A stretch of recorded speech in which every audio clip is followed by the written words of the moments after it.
All right, hello everybody. Thank you for tuning in. Thank you for tuning in and spending your Friday night with me. Today, I'm going to talk about all my experiences with my vaccination today, and to answer any of your questions. You can ask me anything, of course. We have lots to talk about actually. I've spoken to a few interesting people over the past few weeks, and it's nice to just recap what we have discussed. First and foremost, today's vaccination process was amazing. Now, if you remember, especially those of you who went for the KLWTC PPV, the first time I went, it was also very pleasant. I went in and it was I got the vax within like 30 minutes, and then with the observation and then take photos, I was out within in 1 hour a few minutes lah, 1 hour 5 minutes, and it was very nice. So we in the first dosage, we had to go in. They'll ask us, there'll be a waiting area, then you get ushered in to fill up forms, then you wait for a while, then you go into the consultation, then you wait again, then you go into the room, you get jabbed, then you get jabbed, you go and you're asked to go to the observation. Here today, it was really amazing. I arrived at the KLWTC, and immediately I saw there were a lot of people, so I thought, oh my god, it's going to be more crowded this time. But it's actually not. They have ramped up the amount of people that they can process. So the moment I arrived at the KLWTC, there was already big signs that said, okay, AstraZeneca first dose, then all the people the first dose will go here. Then AstraZeneca second dose, then you'll be funneled to the second dose area, and then in the second dose, under the big second dose area, there will be like signs. Okay, station 1, station 2, station 3. So in your My Sejahtera app, when you get your appointment, you would see not only your date and time, but which station you are in. So the moment I arrived at PWTC, I knew exactly where I need to be, which is AstraZeneca, second dose appointment, station 2. I was station 2. So immediately I knew where I was going to go. So right from the get-go, the moment you get out of your car, you are funneled into where you need to be. And I'm not kidding. I arrived at 2:51 for a 3 o'clock appointment. I walked in, and you know how last time I wanted to take photos and take videos, when you're waiting, I didn't even have a chance to wait. I just walked straight on without stopping all the way into the consultation area, where there's a doctor who asks me, how are you, whatever, and then they check your My Sejahtera, make sure I have my vaccination cards from before. And then I went in, I got my jab, and I remember precisely the time because I arrived at 2:51. I got my jab at 2:58. 2:58, which is 2 minutes earlier than the actual appointment, within 8 minutes of arriving. And observation and everything was fine. So it was very pleasant, very streamlined, very fast. And for the second dose appointment, I'm not sure for the first dose, but the second dose, there was there was no need for me to fill out the consent form again. So there's no need to wait and take a pen. I brought a pen along just in case, but it was very fast, very smooth. And there were a lot of volunteers there to make sure that the process is smooth. And I think by now, the people who are in the second dose batch, we all kind of know the drill, so there was no need for people to guide us along. But even the first dose batch, the people who are there also for the first dose, they were all calm and orderly and very well managed. So I mean, kudos. A lot of things are going wrong in this country, politically, systematically, socially, economically, but at least in this particular instance, I'm happy to say the vaccination process was very smooth. This is amazing lah. I mean, to get jabbed within 8 minutes for me is wonderful. And also on a macro level, the ramping up of the vaccination rollout is also amazing. I think we are close to 400,000 doses a day, which is again amazing. I think Associate Professor Gauss, who is the science advisor to MOSTI, he tweeted this, I think yesterday and today also. We took 48 days to achieve a total of 1 million doses, but we achieved another 1 million doses in the past 3 days. So that shows how much we have ramped ramped up the vaccination rollout. I'm very happy to see the numbers. Not happy to see that we have 9,180 cases, of course.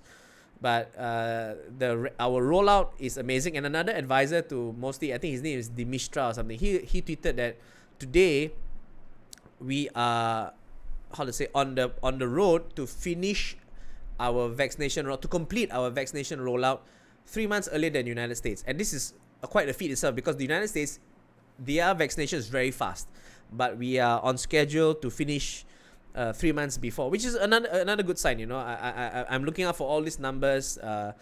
As Professor Gao said, the glimmers of light at the end of the tunnel. So this is an amazing feat, and I want to say here right now that you can say what you want about politics, about our economy, about Kerajaan Gagal or whatever, about how our Prime Minister is appointing a new Deputy Prime Minister when that person has not even earned the right to do anything, because the cases just keep coming up.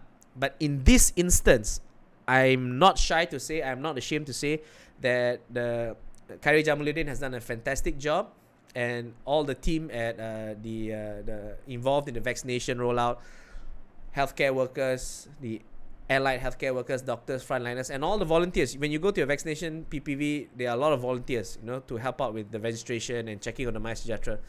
They've all done a fantastic job.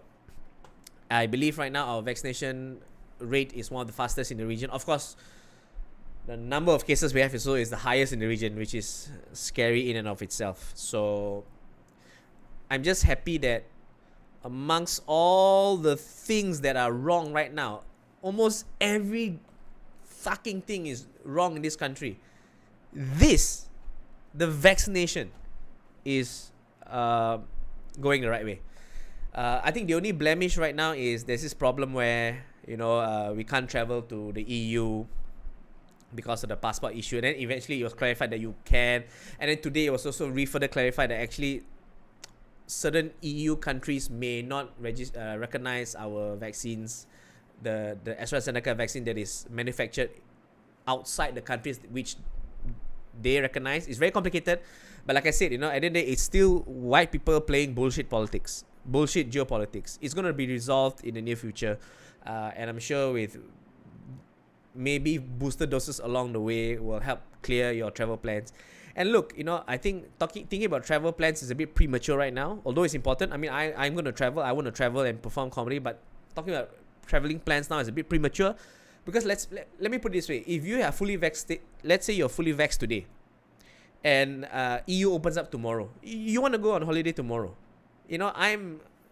I need to make sure my affairs are in order first before I can go on a holiday, right? Myself and a lot of the other artists and a lot of other people actually, their income has dropped this year. I'm not excluded from that. So I'm going to make sure I'm going to save up enough money before I can go on a holiday, because you can't go on a holiday when things are not settled in your own home, in your own house, in your own country, right? In your own profession. So holidays, traveling is a bit premature. So I'm not worried, even though my profession will depend heavily on travel, of course. I'm sure in the near future it will be resolved.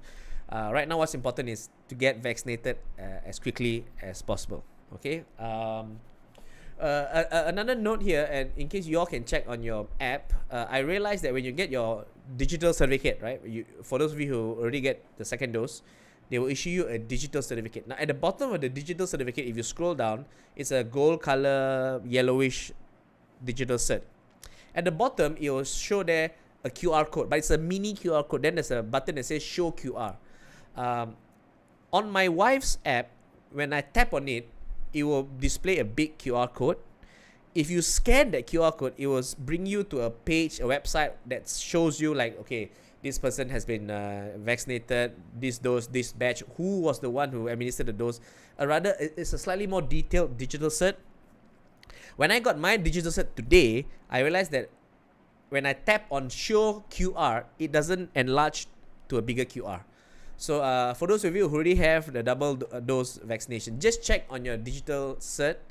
When you scroll down, see whether you can tap on the show QR. I'm not sure what's happening. I had another friend who happened to be vaccinated at the same time. His QR code showed up. A few others have not had the ability to display their big QR code. So I've tweeted this evening. I'll see whether they respond. I've sent a message to the JKJAV help desk. They'll say they respond in 5 working days. I understand they're quite busy. So that's the only blemish. But overall, once again, I'm very happy that I'm fully vaxxed right now. It is a sigh of relief. I'll be honest, I'm a bit worried that I wasn't going to be able to get vaxxed. Who knows, the country might collapse anytime soon. That's how it feels right now to me, with 9,000 cases. And today also, I was talking to a friend, a good friend, and he mentioned that he had a colleague who suddenly was very interested in ivermectin, which is the supposedly a cure for COVID-19. And he stocked up on ivermectin. He doesn't want to take the vaccine. In fact, he intentionally missed his vaccination appointment. And this is not my friend. My friend is a good guy. It's his colleague who decided not to go for his vaccination appointment, which is absolutely ridiculous. I got quite upset. I threatened to strangle him with some Brazilian Jiu-Jitsu chokes. Look, don't miss your appointment, guys. It is your civic duty to get registered, and there are a lot of people who want to get registered. It's your civic duty to be vaccinated. There are a lot of people who want to get vaccinated. They'll be waiting on their MySejahtera apps for the appointment. If you get an appointment, you should be lucky. You should be grateful. Please go for your vaccination appointment. Don't intentionally miss it. This is very, very irresponsible. And also, this whole deal about ivermectin, I was speaking on my podcast last week with last week with Associate Professor Gauss, once again the science advisor to MOSTI, and he mentioned that the data is not yet concrete about ivermectin. And I wish there was a cure for COVID. Of course, we all wish that to be so, but it's not. The data is not concrete yet, so we have to wait to see for the trial results. It's not advisable to jump the gun. When it comes to this kind of things, I am of the same page with the experts, especially the experts at KKM. And also, let me put it this way. Let me frame the situation for you. Let's say that ivermectin is proven to be a effective cure, a safe cure for COVID-19. Okay? We can use this drug to cure COVID-19. I will still prefer to get vaccinated than to get COVID and then cure COVID. A very basic tenet of medicine and life is prevention is better than cure. Why on earth would you wait to be afflicted with a disease and then only cure the disease? I'm not sure whether we have a cure for polio. Okay? I'm not sure. But we had a vaccine for polio. Would you rather your child get polio and maybe get paralyzed and then cure polio, or get a vaccine so that he or she will never have polio in the first place? Now, let's be clear. Even if you survive COVID, even if you get cured of COVID, that doesn't mean there are no long-term consequences. Go and Google long COVID. Go and Google the stories of people who survive COVID, but their lung capacity is reduced. They can't carry out the activities like they used before because the lungs are scarred. Go and Google image a COVID lung X-ray, a COVID chest X-ray. It's a beautiful normal chest X-ray. You will see the lungs are all black because it's just air. Okay, it's just air. The black in the lung fields represent air. In a patient with severe COVID, it's all white because the lung tissue is scarred, and when lung tissue is scarred, it's denser than actual normal tissue, so it will show up as whiteness on X-rays. It's horrible. My wife, who is a frontliner, she's an anesthetist. Every day she sees patients who are on the verge of death because of COVID. And even if they survive COVID, their lungs are, for lack of a better word, fucked forever. I don't think lung tissue can be reversed. So there is a really, really clear a good possibility that you may get COVID. Your lungs are scarred. You take ivermectin.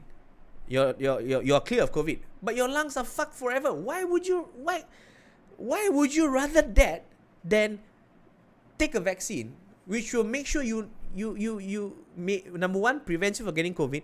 Number two, if you get COVID, it prevents you from having severe symptoms which will cause you to be hospitalized.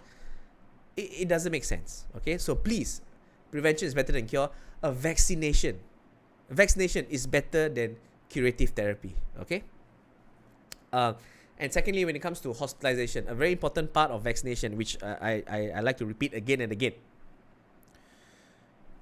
The important thing about vaccination is it reduces the chance significantly of a person who has COVID requiring hospitalization. And here's the scary thing. I'm fortunate to have friends in the medical industry, in the medical line, including my wife, and there are videos circulating of our hospitals being overwhelmed. Okay? Hospitals being overwhelmed is a very scary thing because we always take our healthcare resources for granted. Okay? Like, you get into an accident, you know that the ambulance will come, you have a broken leg, they will send you to the emergency department and your leg will be fixed. You take it for granted. Pre-pandemic, we can take it for granted. Yes, I have a broken leg, but I'll go to the emergency department, my leg will be fixed.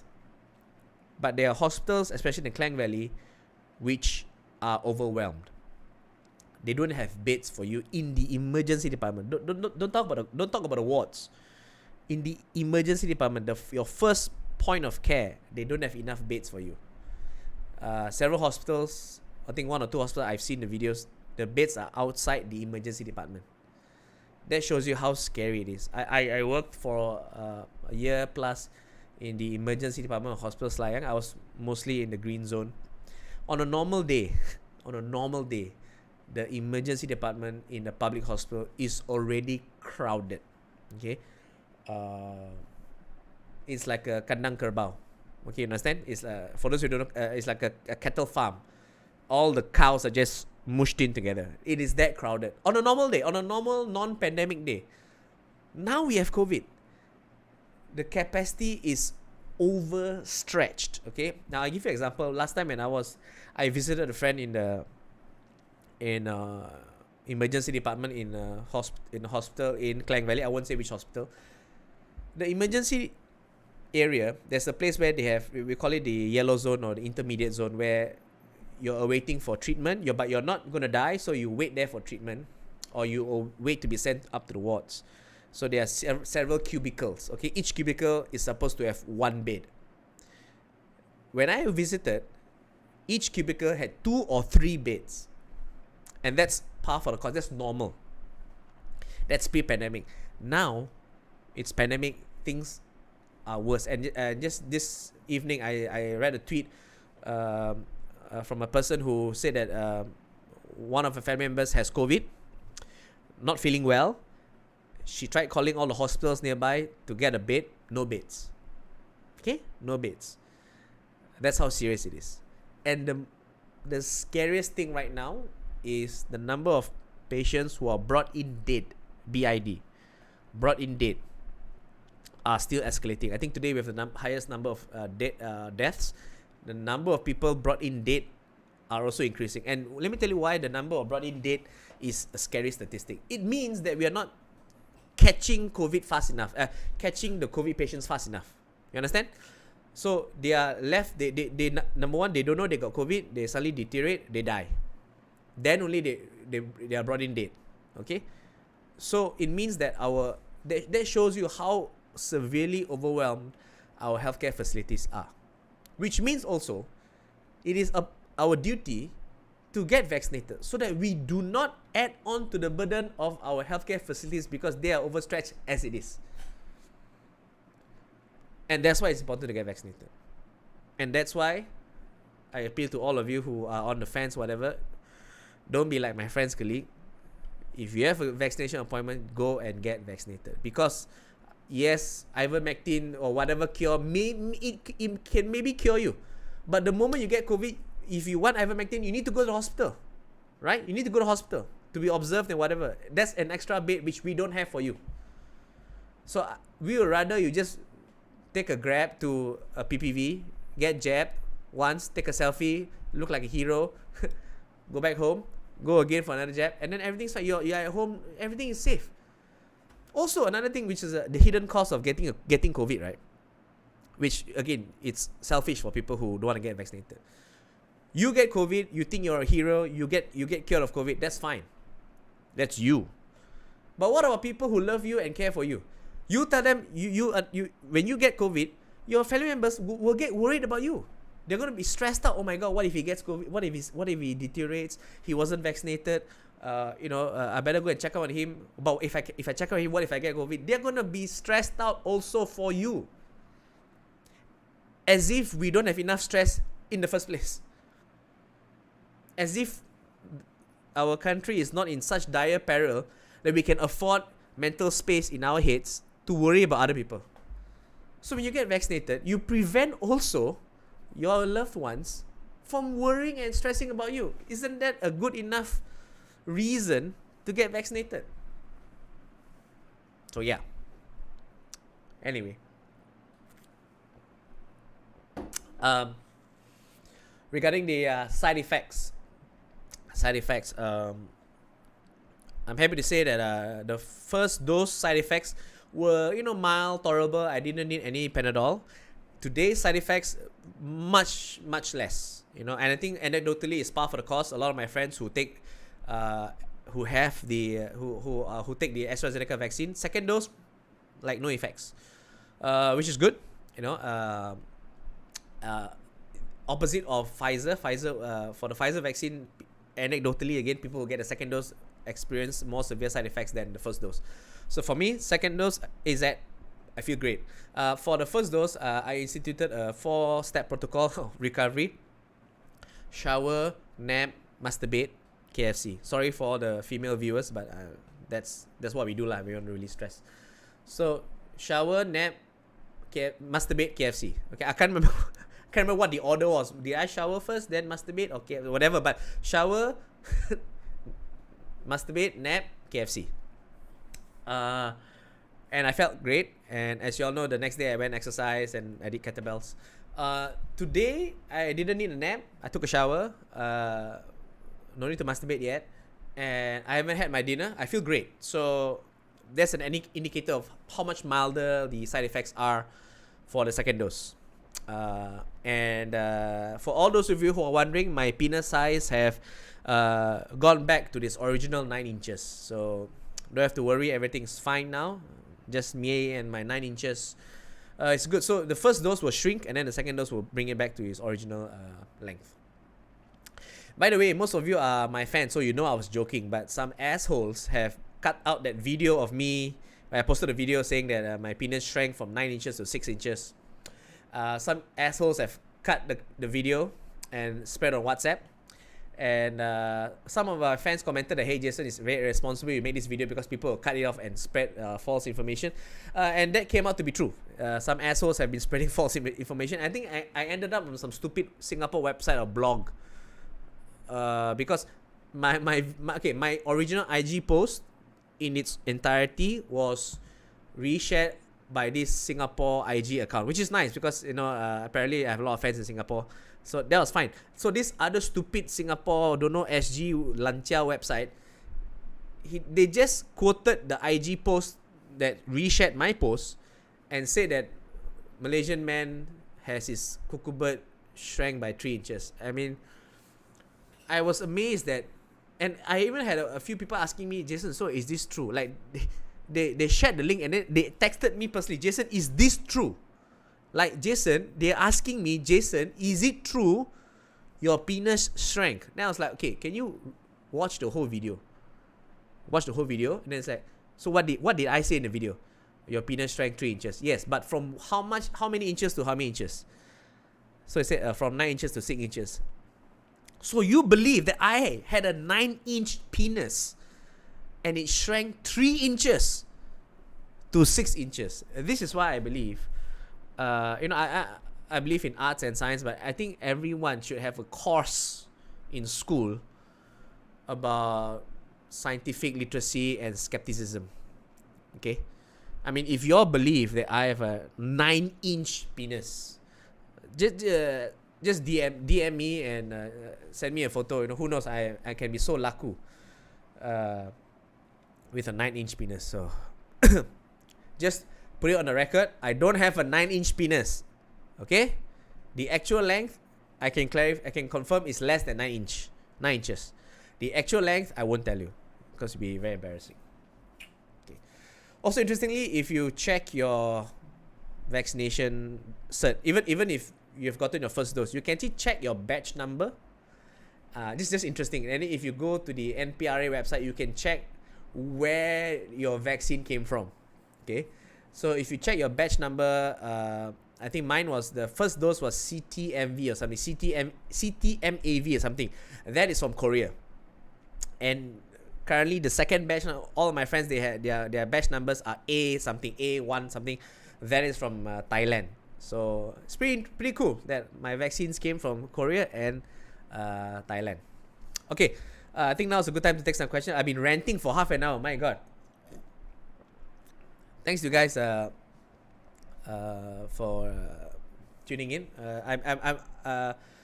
Oh yeah, very quickly about the contract doctors issue.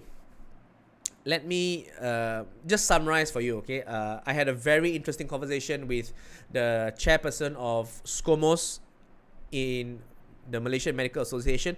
SCOMOS is a branch of the Malaysian Medical Association which takes care of the affairs of house officers, that's junior doctors, medical officers, and specialists, okay? They look after the welfare of these doctors.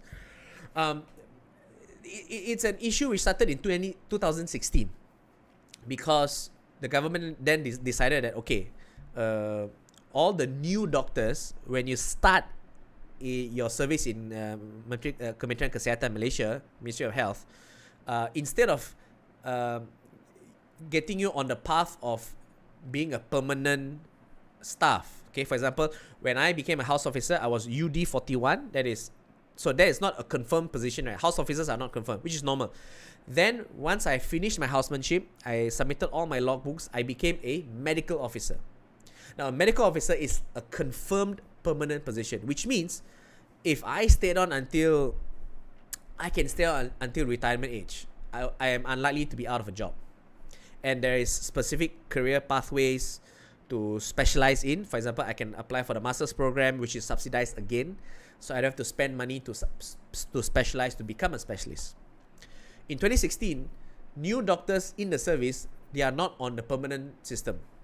They are contract doctors, and then after 2 years, they'll be given contracts for another 1 year or 2 years, or I'm not sure of the numbers, but you are given contracts after contracts. Whereas for us, my batch, we are given a permanent contract, which could literally be until we retire. So there's job security for us. For these people, there's none. So this issue has kind of worsened because now all these contract doctors, they are put to just do COVID related stuff. And contract doctors now, they don't have a set career pathway, because not only are they not sure if they have a job in 1 or 2 years time, but there is no career pathway for them to become specialists. And even though they are doing the same duties and tasks as the other doctors who are permanent staff, they don't have these privileges and perks. So it's a very unfair deal, and it's also saddening because this affects all the young doctors. They are just starting out on a journey, and already they are burdened with not just a pandemic, but no job security, which is terrible. And I always say that, you have heard me say it before, salaries for doctors have not increased since the last 12 years. When I started working 12 years ago, the salary is exactly the same as the salaries for doctors now. Don't care contract or permanent, same. So everything has risen in cost, right? Housing, thanks to inflation, whatever. Everyone needs to carry a smartphone, 2,000 or 3,000 ringgits. It's impossible to buy a house now for new graduates. So it's not a stretch of the imagination to say that new doctors today are 2 or 3 times poorer than when I started working as a doctor. So this is a very unfortunate situation. That's why if you see there's a hashtag Code Black MY, hashtag Wear Black and Vax, because they've started a movement, Code Black, where we want to push for a fairer deal for contract doctors and contract healthcare workers. They deserve a better deal, because right now we are in the midst of a pandemic. We need healthcare workers to help fight this pandemic, and yet we don't seem to be able to want them to give a fair deal. Not even a better deal, a fair deal. So just a shout out to everyone here. When you get vaxxed, we all know we want to take photos of ourselves to look like heroes, which I encourage and support. But please consider wearing black with the hashtag #CodeBlackMY or hashtag #WearBlackAndVax, so that to spread the message, to get the people in power noticing that we want our doctors to be treated fairly. Okay, we 300 to 400,000 people get vaxxed a day. If I can capture 1% of that, that's 3,000 hashtags, 3,000 posts a day urging the government to do the right thing for our contract healthcare workers. So yeah, please wear black when you vax. Okay, so let's sorry, Jason K, sorry lah, the fund went to the new DPM salary. Yeah, tell me about it. By the way, this suggestion, wear black and vax, it was suggested by one of the viewers yesterday when he was watching my interview with the Dr. Vijay, the SCOMOS chairman. It is a brilliant, genius idea, because so many people are getting vaxxed. If we can hijack that and use it to spread this other important message, I think it's genius. So I remember the guy's name is Jowin. So Jowin, if you're listening, shout out to you. That was absolutely brilliant. I think you should do PR or be a strategist on social media. Okay, so let's take some questions. Okay, so you guys want to ask me any questions? I'll try my best to answer. I keep up to date about vaccinations as much as I can. I'm passionate about this subject, or anything else along these lines. Please ask. I'm ready to answer. And I'm also on YouTube. Hi, IG Live. Hello. I wish there was a better way to go live on IG, because somehow or other I don't like IG Live, but it's okay. I have 71 viewers. Okay, from Colin George. If we already had our first dose and we get COVID, can we still get the second dose? By the way, your video convinced me to get the AZ vaccine. I'm very glad, Colin George, you were convinced. I'm very happy. So to answer your question, I think we had a similar question when I had the podcast with Professor Gauss. So the answer to the question is yes. If you've already recovered from COVID, if you had the first dose, and then after your first dose you got COVID, can you still get the vaccine? The answer is yes. You can still get the vaccine, provided you have recovered from COVID, and there's a certain time period after recovery in which you are now able to get a vaccine. So you can check on the KKM website or guidelines. But long answer short, you can get vaccinated even if you have COVID, or even if you have COVID in between your doses. And just to be clear, I think there are some studies that say that the immunity from an actual natural infection of COVID, the immunity may not last as long as the immunity that you get from the vaccines. So vaccinations not only give you immunity, but the vaccinations give you a longer lasting immunity than a natural infection. So yes, if I were you, let's say I get COVID, touch wood, if I get COVID, I will still go and finish my vaccination. Okay, that's very important. So thanks, Colin, for that question. Doctor, any advice? By the way, I have to say that I'm giving all this information in my capacity as a doctor, okay, not as a in my capacity as a comedian, not as a doctor, okay. I'm not I don't have the practicing cert on in KKM anymore, because I didn't renew, not because I killed somebody, okay. Any advice on how long to stay off strenuous exercise after the second dose? Does sex count as strenuous? Okay. I don't think there's any contraindications to strenuous exercise after any vaccinations, including Pfizer. Of course, if you're not feeling well, don't push yourself. So like when I got my first dose of AstraZeneca, I kind of made it a point that to go exercise the next day, and then the day after that, I posted a photo of myself doing kettlebells. By the way, kettlebells with a 20 kilo kettlebell, 30 minutes is insane. Okay, it's enough to kill you. I did it with a good friend, and he taught me all the moves. I nearly died lah. Okay, but I did it. I was fine. So I don't think strenuous exercise is contraindicated. Does sex count as strenuous? Well, that depends on the sex you have. See, the sex I have is either imaginary or I just lie down there. So my sex not strenuous. I don't know about your sex. Okay. Let's some questions from on Facebook. If someone missed their AZ second dose appointment due to sickness, what they should do next? This is a very important question. I think there is an option for you to cancel your appointment on your MySejahtera app, and then you can inform them, and I believe they will renew, or they'll give you another appointment as soon as possible. I'm not too worried about the interval. I mean, you miss and you get it later. I'm not too worried because you still get significant protection. Whether or not you can get through the website, that one I'm not too sure. What I do is now I normally post on if I have any important questions like I had with the digital cert, I will tweet at JKJAV and hopefully they answer. So if you miss the second dose, please inform them. Okay. Based on available vaccines, which is the most effective against the Delta variant? I just read recently that the mRNA vaccines, i.e. Pfizer and Moderna, gives slightly higher protection against the Delta variant compared to other types of vaccines like, say, AstraZeneca, for example. But importantly, all the vaccines still confer very good protection against severe COVID and hospitalization. So that's very important.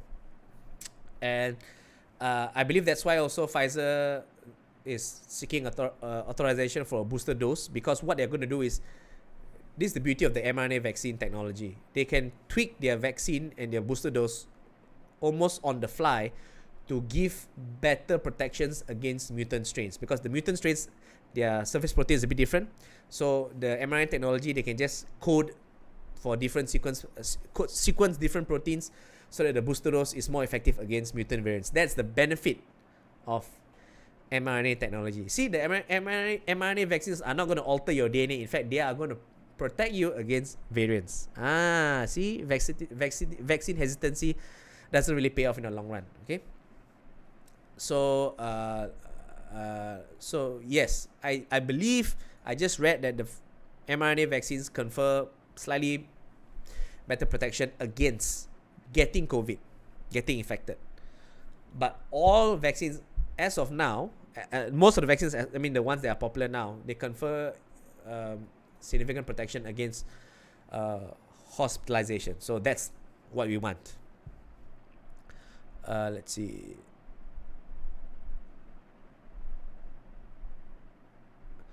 Hi, may I check how long the natural immunity lasts? Is it true that if infected with COVID before, the side effect will be lesser with the vaccination? I'm not sure how long the natural immunity lasts. I read somewhere that the natural immunity from an actual infection could last within 6 months or something. I'm not sure. But what I'm sure is the vaccine immunity lasts longer than the natural immunity. Side effect will be lesser with the vax. That I'm not sure. I have not heard of that yet. But like I said, Rachel, who asked this question, don't have to worry so much about the side effects because they are mild. Almost, I think all my friends survived it, no problem, no issue. Take Panadol, rest. Don't be too worried about the side effects of the vaccination. Be worried about getting hospitalized now with COVID, when our healthcare resources are being overwhelmed. Jason, is your income affected due to competition by politicians who seem to be doing a better job than you as a comedian? Well, you see, income is affected because not many live events right now. Although I'm very lucky that I still get to do stuff for clients. I get to do this. I get to do virtual events. So I'm very privileged. You know, I did videos with Stashaway. I did with Stashaway, and you know, I'm just a quick plug. You know, if you put in funds in your Stashaway account, new funds with the promo code DRJason, you get 3 months management fees waived off. And so far, 3,500 people have used that promo code. I'm very proud of this. That during this pandemic, when there's no live events, I can still work with Stashaway. So I'm very honored. Although I don't get paid per person redeeming the promo code, I should have really negotiated a better deal, so I don't earn from people using my promo code. But next time, okay. Politicians doing a better job than me than a comedian. See, that's a big difference, you know, because comedy requires empathy. I'm not joking. I'm being honest. Stand-up comedians need to empathize with their audience. They need to relate to their audience. They need to, in a way, they need to understand their audience. They need their audience to like them, and then only they will laugh with us. Not at us, with us. And so, politicians, I'm never afraid of them taking over my job. Because especially the politicians who are idiots. Because they will never understand what it really takes to make people laugh with you. Because they don't have that empathy. And secondly, see, comedians, we have punchlines. Asshole politicians have a line of people waiting to punch them. It's a big difference. So, yeah, my income is not affected by politicians. In fact, stupid politicians will always boost comedy. Comedy is a tool to punch up to power, to speak truth to power. And the more asshole politicians there are, the more material it is for us. You know, look at Douglas Lim. I think his videos reach like 40 billion views per video. It's thanks to idiot politicians. You know, Douglas is very entertaining. He's very talented. But trust me, a huge part of that is because the politicians make it easy for a very hardworking, talented comedian like Douglas to make fun of them. So, yeah, I don't think we are going to be affected much by stupid politicians. Yeah. Okay, let's see. Okay, so this is a question. A lot of people have been asking this question. I'll just summarize. First dose AZ, second dose Sinovac. Can or cannot? Sumita asked this question, but a lot of people are asking essentially the same question. Can we mix vaccines? If you fall back on basic knowledge, it shouldn't be a problem. But there are studies ongoing to see whether it's safe and effective. There are some studies that say, okay, if you mix the vaccine dose, if you mix the vaccines, not only are they safe, but they seem to boost immunity even more, which is good news. Because this doesn't then make it rigid, your vaccination regime. You know, you wherever it's convenient, you take AstraZeneca, but then let's say, you know, the available one is Pfizer, you take Pfizer, no problem. This is good news. But I think after speaking to Associate Professor Gauss, we still need to wait for more data to make it more concrete and more crystallized, of course. I have no problems with waiting to see what is the bigger picture. I don't think it's going to be an issue mixing vaccine doses, but I believe the Minister for Vaccines tweeted 2 days ago, 3 days ago, there are no plans right now to allow this mixing of vaccines. But I predict in the future, yes. Personal prediction, yes, you can. And I don't think it'll be dangerous. In fact, studies show that it'll be efficacious. So, and it's good news because, like I said before just now, remember I said that the mRNA vaccines seem to give better protection for mutant variants. So, in the future, if let's say Delta, Lambda, Epsilon variants become more predominant, then we may have the option of taking a Pfizer booster dose.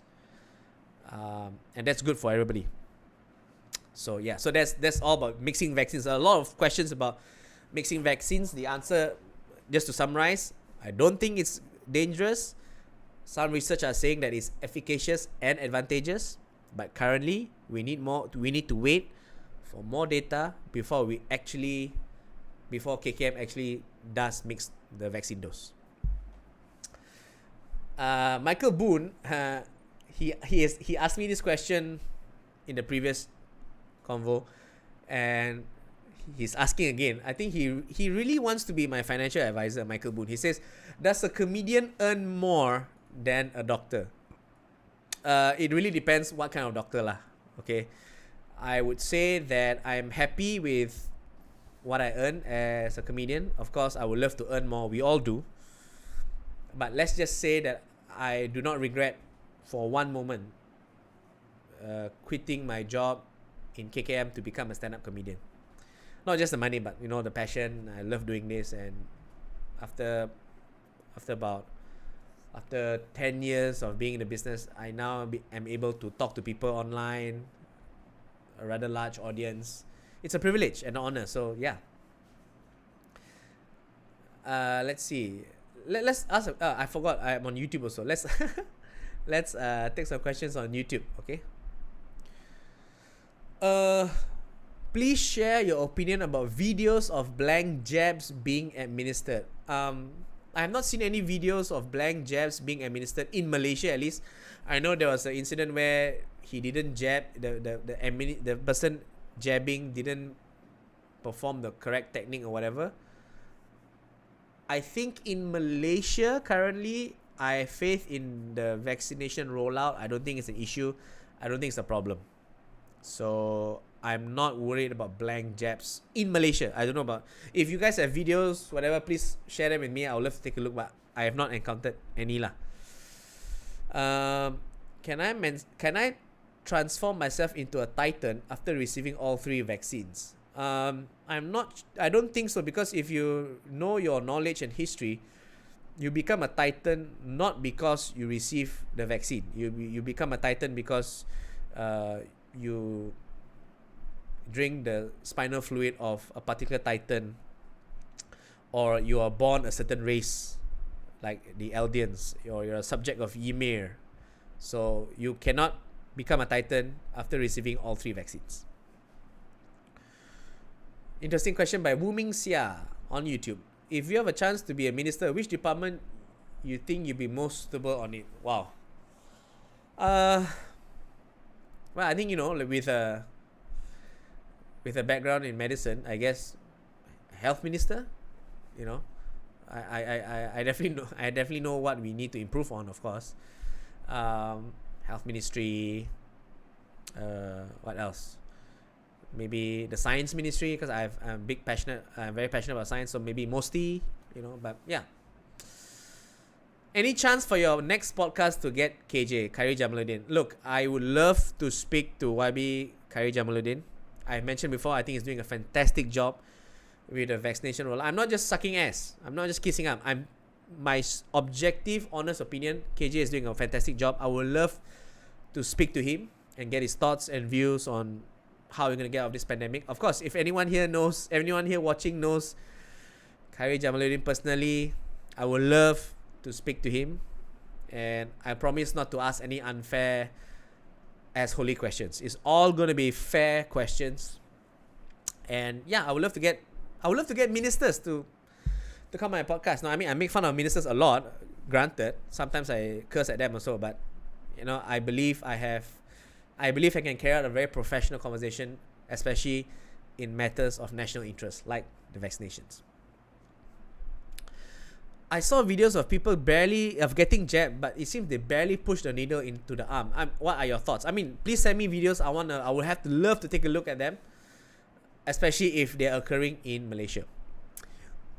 Will you film another Netflix special in the future? Yes, I will try my best to. I was preparing for a tour for a new show this year. I would say I was doing a lot of shows in April in Crack House Comedy Club to work out a new show, new hour. I was getting there. I had 40 minutes. I wanted to get 1 hour of a solid show, and then May happened, shut down again. So I have 40 minutes, but I want to practice and become good before I take it on tour. I'm really still holding out hope that I can tour this year. Maybe I'll shoot a special next year, and then hopefully I can sell to Netflix, of course. So that is my goal.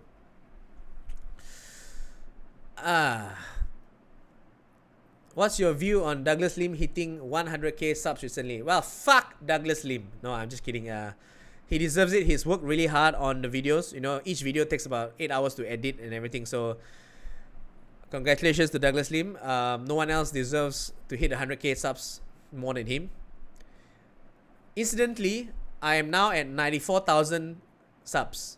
So if you all can get your friends to subscribe to my YouTube channel and get me to 100,000, that'd be amazing. Why 100,000 is significant? Because if you get 100,000 subs, I think you get a blowjob from YouTube, and you get a plaque, which is the silver play button. So yeah, please tell your friends to subscribe to my YouTube channel and get me to 100k subscribers.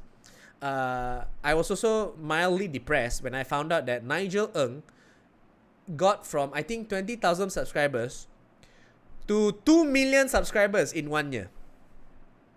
2 million subscribers. If Nigel Ng lost 1.5 million subscribers, he will still have 5 times more subscribers than me. So yeah. Thank you for asking the question. I'm not jealous at all at Nigel Ng or Douglas Lim. Good lah, good for them lah. I'm very happy for y'all. Good lah, nice one, Douglas, Nigel, very good lah.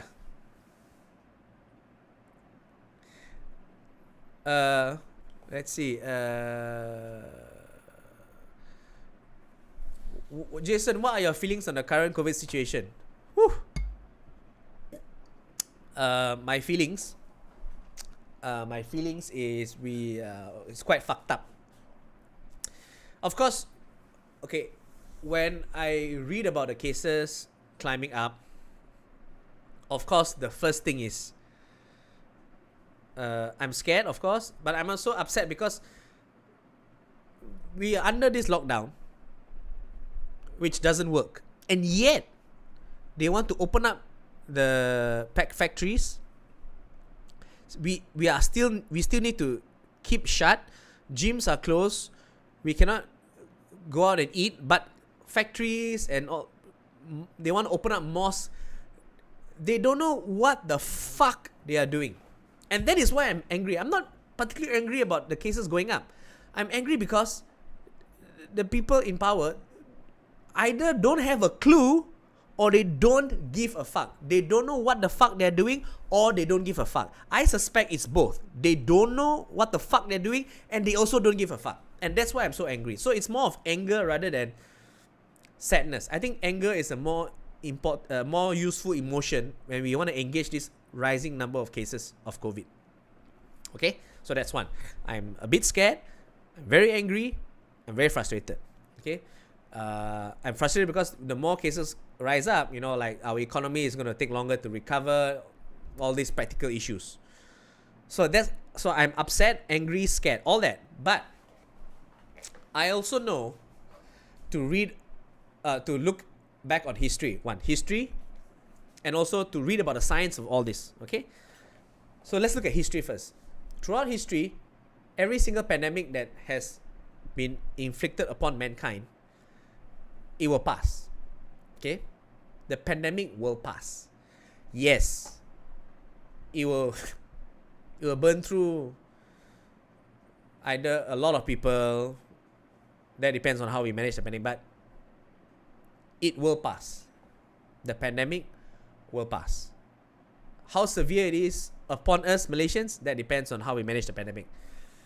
But it will pass, okay? Because the nature of pandemic is such that once it burns through the population, we will get, as we mentioned, natural immunity, and that will curb the spread of the virus, the pandemic. So the pandemic will pass. I'm also optimistic because we have vaccines, and vaccines are perhaps the best way to combat this pandemic. So once we get more and more people vaccinated, the spread of the virus will eventually stop. It's very interesting because this virus has caused the entire might and weight of our science, our technology, our innovation to bear. We put all these weapons to the front to combat this pandemic.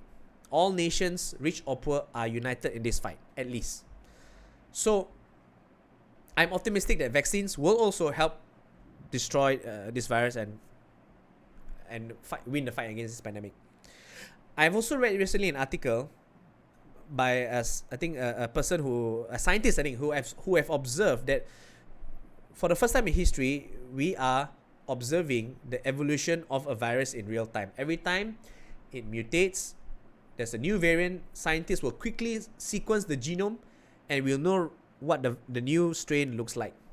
And apparently, according to this article, although the virus is mutating, but it's the rate of mutation or the rate of change is slowing down, which means the virus is stabilizing.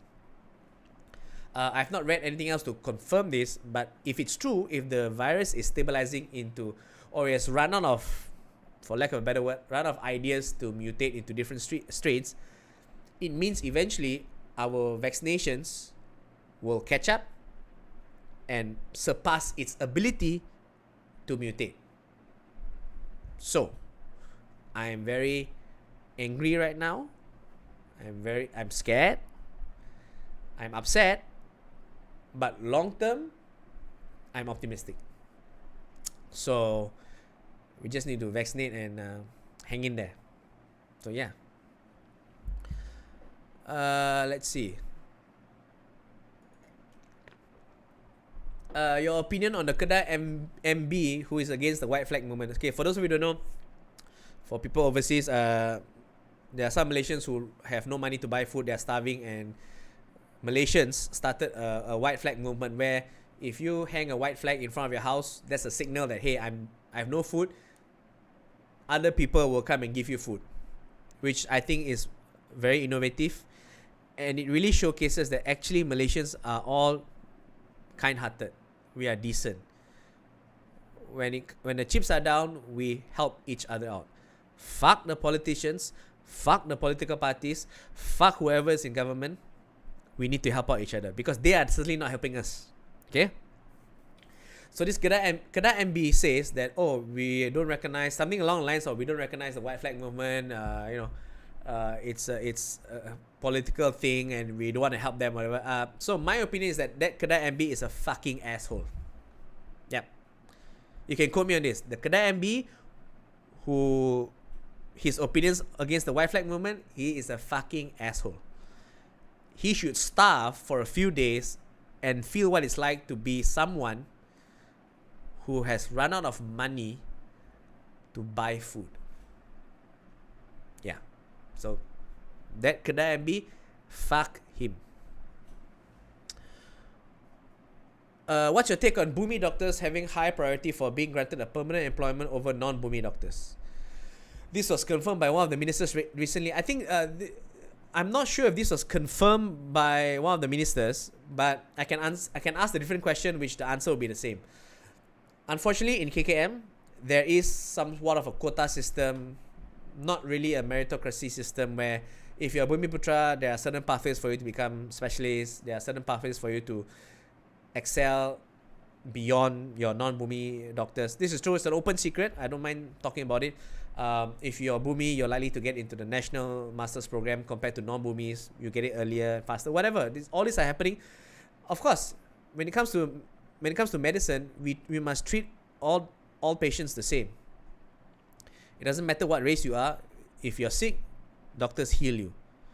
So in the same way, when it comes to doctors, certain race of doctors being prioritized over other races, it's wrong, and that's why I think it's very unfair, and it's a problem in our country, not just in healthcare, in everything else.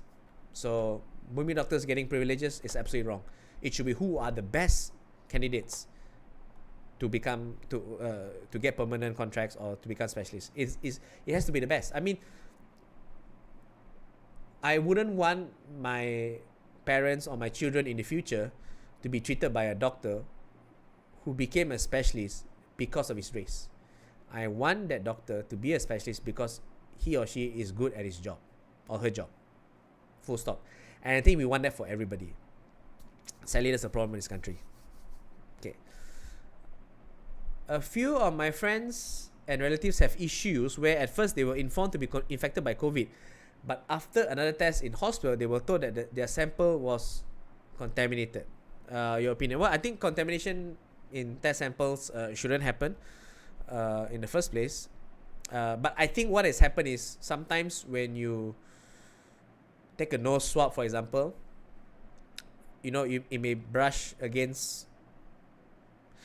I think improper sampling will lead to samples being contaminated. So I think this shouldn't happen. But if it happens, I guess it's unfortunate lah. But at least it's good news, right? That you're not, that if you're contaminated means you don't actually have COVID. So yeah.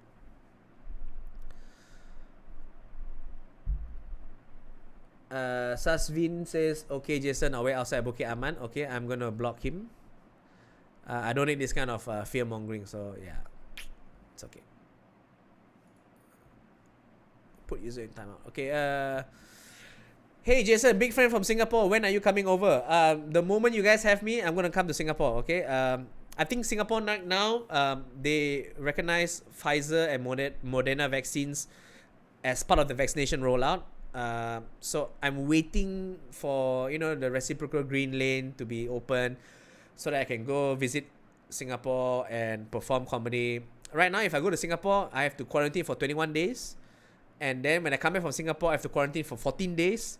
So a total of 5 weeks of quarantine in a hotel, which I have to pay for to perform a few shows. It's I'm sure you can agree with me, it's not financially worth it or psychologically worth it.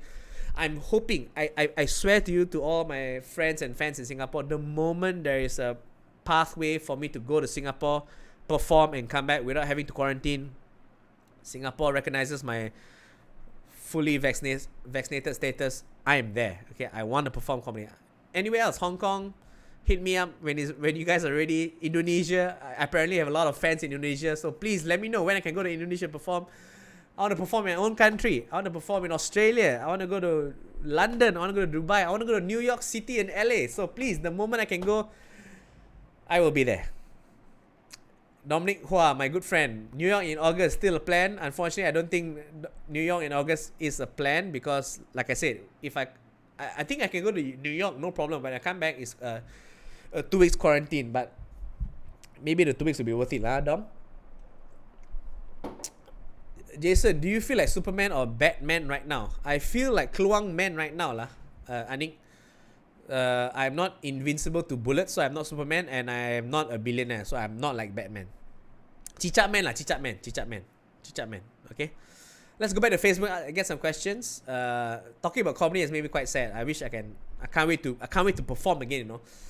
In 2019, I did 2 tours. I was so happy. I was very tired, but performing comedy was amazing when you travel around the world, and I'll never take it for granted again. When I can do it again, I make sure I'll appreciate it as much as I can. It was an amazing experience. I can't wait to get in front of a microphone, in front of a live audience, and perform comedy. It is the best feeling in the world to do comedy in front of a live audience.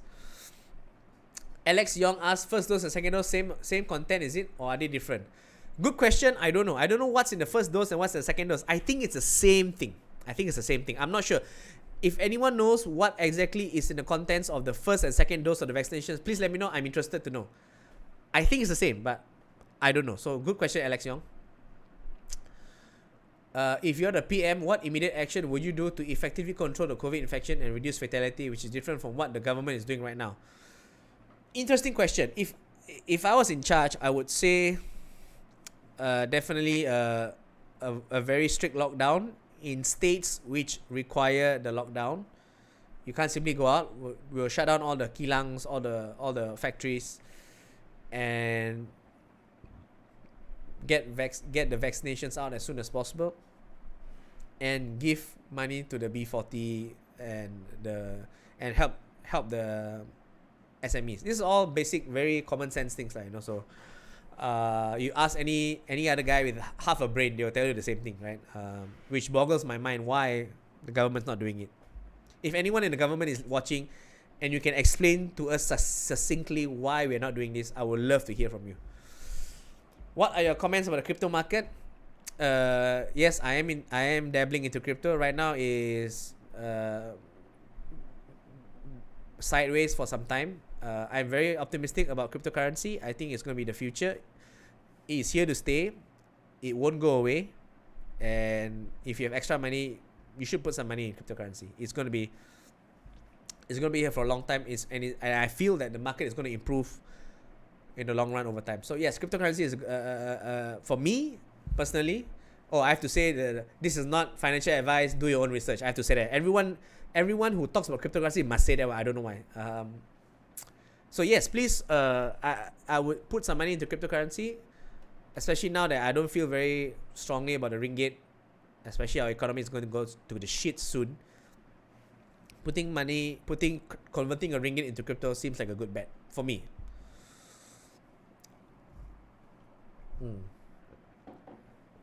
What are your thoughts on the spoon experiment after Sinovac? I've never heard about the spoon experiment after Sinovac. If anyone can tell me what is the spoon experiment on Sinovac, I'll be very much appreciated. Spoon experiment. Please let me know. I have no idea what the hell it is. Let's see. I still hear uncles in kopitiams saying AZ kills. That's why Japan and other countries are sending them away. What will you do to change their minds? I will just repeat the same things I've been repeating over and over again. I'm still alive after my first dose, which was 8 weeks ago. Still happy. Still doing the same things. Exercising regularly. I don't think my mental faculties have been damaged or whatever. So these uncles in kopitiams, I mean, I don't know. I keep saying the same things over and over again. You know, who knows? Maybe they'll change their minds in the future. Have you thought of contributing to charity for those struggling through this pandemic? Of course, I have thought, and I will contribute when I can. So, and I encourage all of you to contribute when you can. Giving the news of rising deaths among vaccinated healthcare workers in Indonesia with Sinovac, what's your opinion on government's choice for vaccines, especially Sinovac? I'm not sure of the rising deaths in healthcare workers and those with Sinovac. I'm not sure how severe it is. I haven't read about it. But I'm pretty sure that even if there are deaths of healthcare workers who had the Sinovac vaccine, the number of healthcare workers who did not get COVID when they are fully vaxxed with Sinovac, and combined with those who got COVID but did not die of COVID with the Sinovac vaccine, is disproportionately much higher than the healthcare workers who died. This is what happens when you have large numbers. When you have large numbers, unfortunately, one or two will succumb to the virus. But if in the context of a large picture, big picture, I strongly suspect that the Sinovac vaccine will still confer, again, very significant protection. So I don't think there should be alarm about the Sinovac vaccines given out to Malaysians. And just, which reminds me, my family has the entire spectrum of the vaccines. My parents are both vaccinated with Pfizer. I have AstraZeneca. My wife has Pfizer, and my brother has Sinovac. So, putting my money where my mouth is, I don't see any problem with any of the major vaccines that we have in the portfolio, in Malaysia's portfolio of vaccines.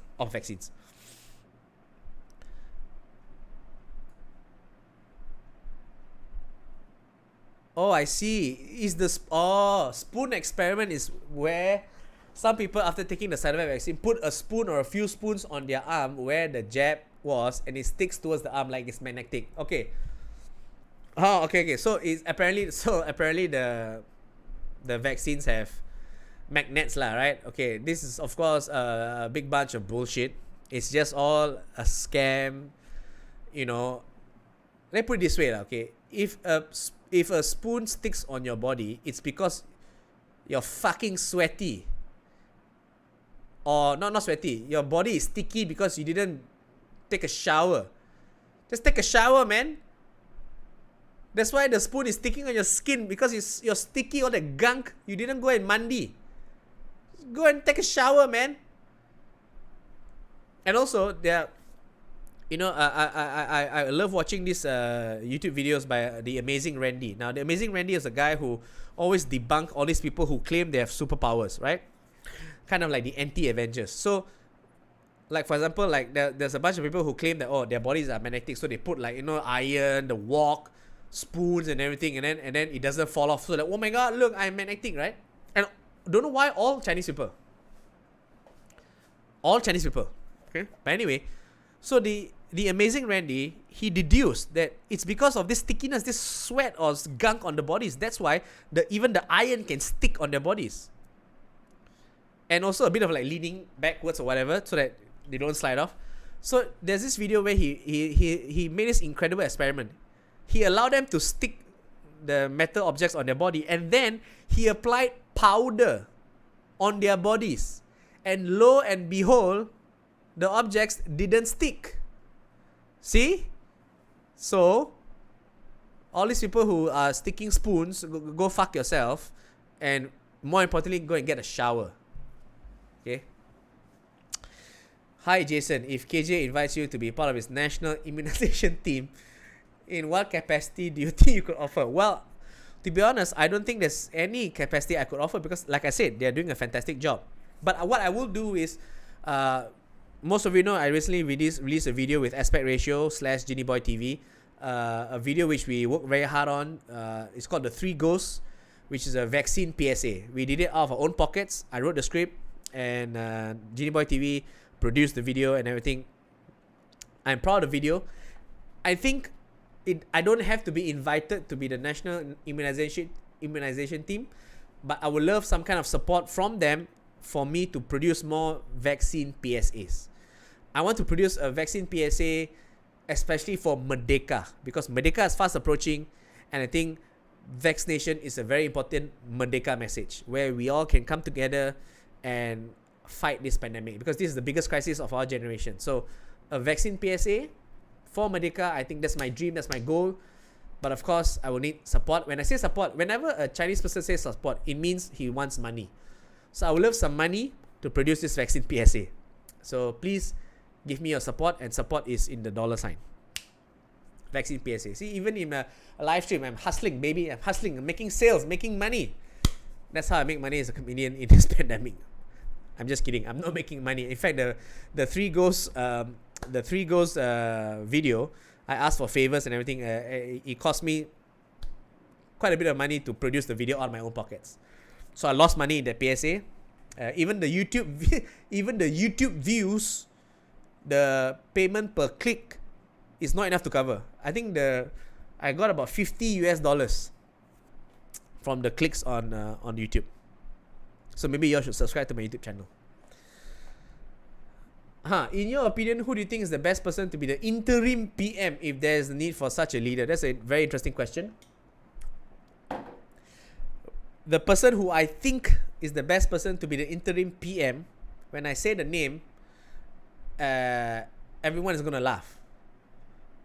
But I think someone like Hannah Yeoh should be the interim PM. And like I said, now I can hear you guys laughing. I can hear all of you laughing, snorting in derision, chuckling, giggling, saying, this guy's an idiot. I totally get you. Hannah Yeoh has the experience. She's down to earth. She cares for the people. Unfortunately, this is Malaysia. She is a woman. She is Chinese. She is not Muslim. And therefore, she's unlikely to be the PM. But I think Hannah Yeoh is a good candidate. The people I've spoken to, Syed Sadiq, his heart's in the right place. Very energetic. What's wrong with having a 28-year-old as a PM? YB Ong Kian Ming, superbly educated, has a ASEAN scholar, a PhD, well-spoken, well-educated. YB Yeo Bee Yin, again, all qualified people. But that's the problem. In Malaysia, it is not it's not people who are qualified who become the Prime Minister. In fact, to quote Neil deGrasse Tyson, usually people who seek power are the ones who are not qualified to wield power in the first place. So yeah, realistically, I think KJ YB Khairy Jamaluddin will be the best candidate because he's doing a good job with the vaccination rollout, and he fits the profile. Let's put it that way. Okay.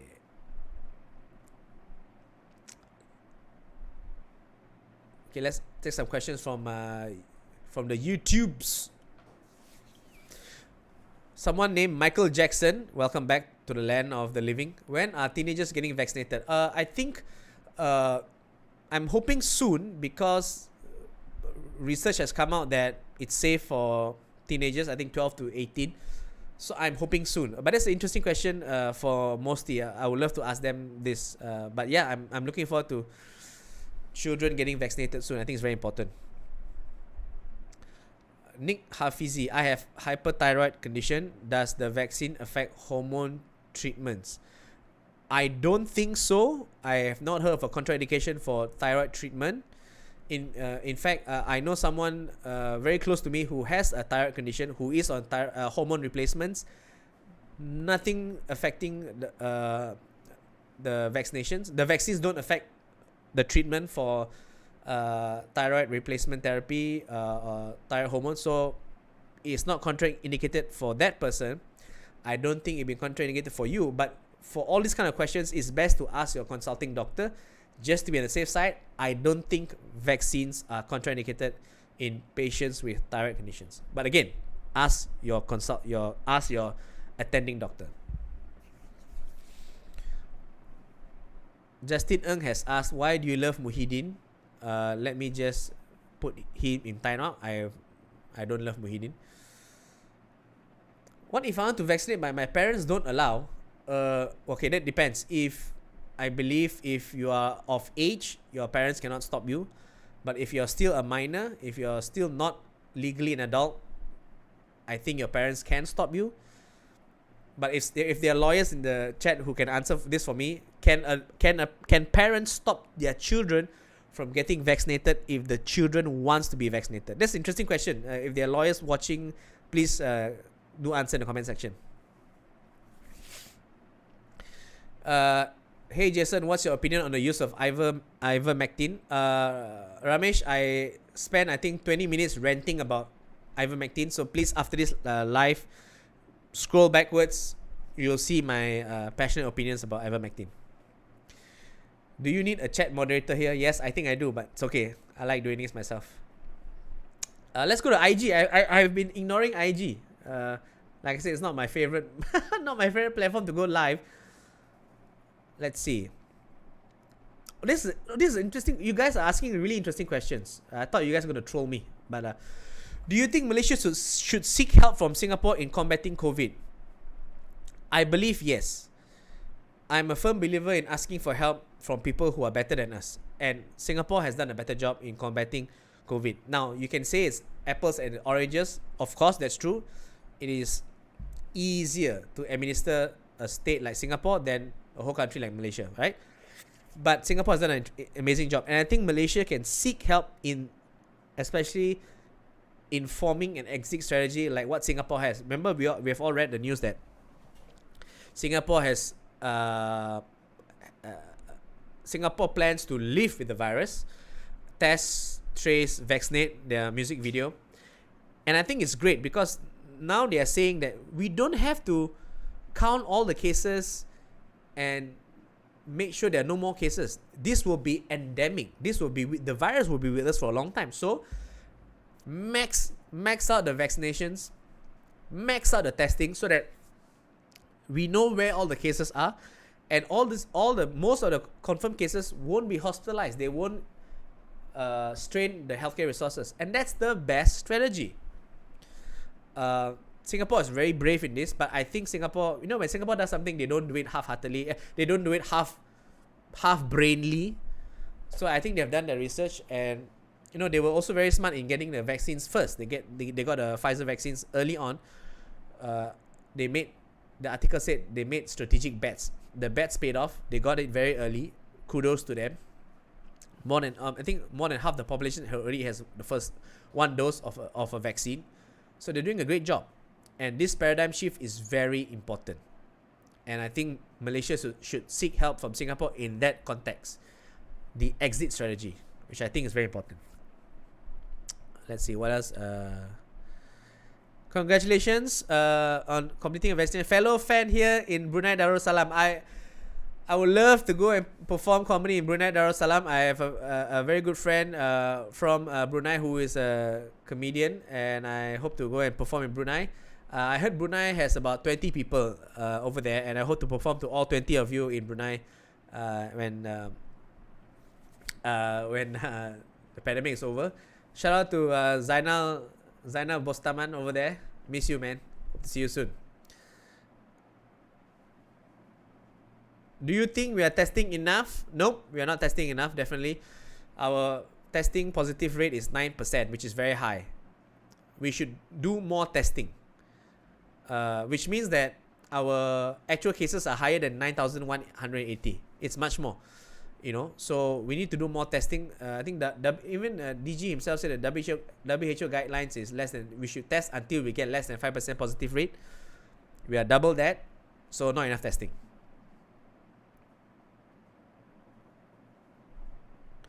What do you say to those people who say vaccine is still experimental or need to wait 10 years before knowing it's safe? I've been foaming at my mouth talking about vaccines and how it's effective and how it's not necessarily old technology. There's a very good article that shows that actually why we are able to come out with the vaccine so early and faster than expected is because we galvanized all our resources to come out with the vaccines, number one. mRNA technology is not new because we learned from our past dealings with SARS, which is also an RNA virus.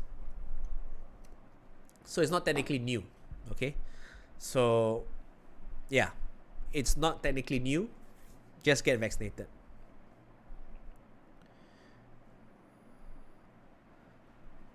Can you interview Lim Guan Eng in the next show? Yeah, that sounds like a good idea. I've actually met Lim Guan Eng on a few occasions before. I have to say though, he's known as a fighter, and I hope that if I do get to interview him, I will be asking some tough questions, but I hope it doesn't get confrontational. But I would love to speak to him. Anyway, guys, I'm going to take a few more questions. My God, you guys are asking a lot of questions, and I've been talking for 1.5 hours. Thank you so much. We should do this again soon. Who knows? Maybe we can make this a weekly thing where I talk to you guys every once a week. How's your daughter? My daughter is fine. Daughter is growing up too fast.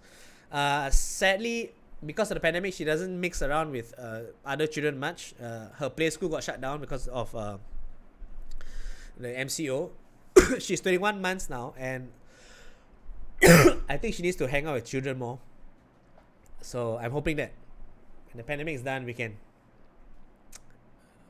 let her interact with more children. Are there any more episodes for the new all-day show? Yes, I'm coming up with more episodes for the all-day show with no budget. But the thing is, it's hard also because I'm also creating more content, more satirical videos, parody videos. So, and each video takes about 8 hours to edit. So I'm busy every day, which is a good thing. So I'm hoping to do the all-day show with no budget more. More regularly. I love the format. Right? Can you do push-ups after vaccination? Yes, you can do push-ups after vaccination. Let's see. How do we explain in simple terms? Okay, Samuel Lim, how do we explain in simple terms to our parents and elders the fast speed of development of COVID-19 vaccines? I don't know of a simple way to explain this COVID-19 vaccines, because the actual story of how we got our vaccines so fast is interesting.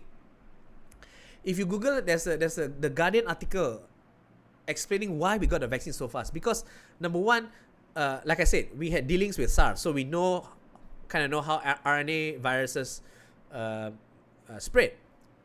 The COVID-19 virus is a RNA virus. We already had ideas on how to do the mRNA vaccines. That's the second thing. And the reason why we managed to get vaccines out so fast, because part of the clinical trials involving vaccines requires volunteers, right? And getting volunteers sometimes can be very tricky. It can take a long time. But because of this pandemic, a lot of people signed up to be volunteers in the very early days of the vaccine trials. So that sped up the whole clinical trial process. Also, when they tested the vaccines in clinical and on the field, because it works so well, they were able to say, these vaccines work. So therefore, no need to test so much. Because if the vaccine gives 90% effectiveness, 90% protection, it means that it really works. as opposed to, say, a vaccine which gives 50% protection, 60% protection. How do we know that the protection is because of the vaccine or because the infection rate is memang 50 to 60%? So I'm summarizing it quite quickly, but we got the vaccines early because a lot of people were interested to get the vaccine out. There were a lot of volunteers. Nations galvanized their scientists to produce the vaccine. We really had expertise in the mRNA technology. And also, you must understand, because of this pandemic, all the countries worked together, in a manner of speaking, to produce the vaccines. In the early days of the pandemic, very quickly, I think a scientist from China sequenced the genome of the COVID-19 virus and released the work to the whole scientific community. This allowed pharma companies to quickly get the genome, the sequence of the genome, to work on vaccines to produce antibodies against the virus. So this is the very fascinating story on how vaccines came out as fast as they did. We are lucky that they came out as fast as they did. But I have a simple analogy. I don't know if it's effective, but I've been using on my friends who are asking me the same question. How come we got a vaccine so fast? It's very simple. Last time we send letters, it takes 5 to 6 days for the person to receive. It then takes that 5 to 6 days for the person to send the letter back to us. Now we send emails within seconds. Technology improves. 10 years ago, 15 years ago, if you showed someone a smartphone, if you go back in time, you showed someone a smartphone and you can see, look, you can auto-rotate, you can Google everything on the internet. 15 years ago, the best phone was just the 3310. That person will look at you and burn you at the stake because he thinks you're a witch. This analogy is by Neil deGrasse Tyson. So in 10 years, of course, technology improves. It is not out of the realm of possibility that we get vaccines out faster because our technology has improved. Vaccines is not a new thing in and of itself. I think the first vaccine was in 1940 or whatever, like many years ago. Decades and decades of science and technology has been put into the research of vaccines. So when we develop vaccines today, we are standing on the shoulders of giants that came before us. So I don't understand why people say, how come we got a vaccine so fast? Well, nowadays we can WhatsApp and it is so much faster than calling people on landlines. Technology improves. And I think that's the best way to explain to all people that technology improves. It is not weird that we do things faster now. Yeah. Okay, so I think that's a good place to end right now. I've been speaking for 1.5 hours. By the way, it doesn't feel like I've been speaking for 1.5 hours because you guys are asking me interesting questions. I would love to do this more frequently, of course. I would like to thank everyone on IG, on YouTube, and on Facebook.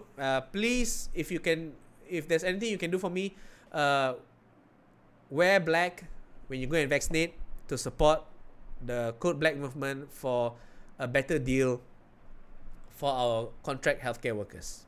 And also, do subscribe to my YouTube channel. And and also follow me on social media, IG, Twitter, and Facebook. It's been a real pleasure. As you can see, I'm fine. After second dose of the AZ vaccination, penis is back to normal, so everything is good. Thank you for all your concerns, all your well wishes, all your comments, all your questions. This has been amazing, and I'll see you very soon with the new videos that are going to come out. Okay? Bye, everyone. Have a good weekend. Get vaccinated. Bye-bye.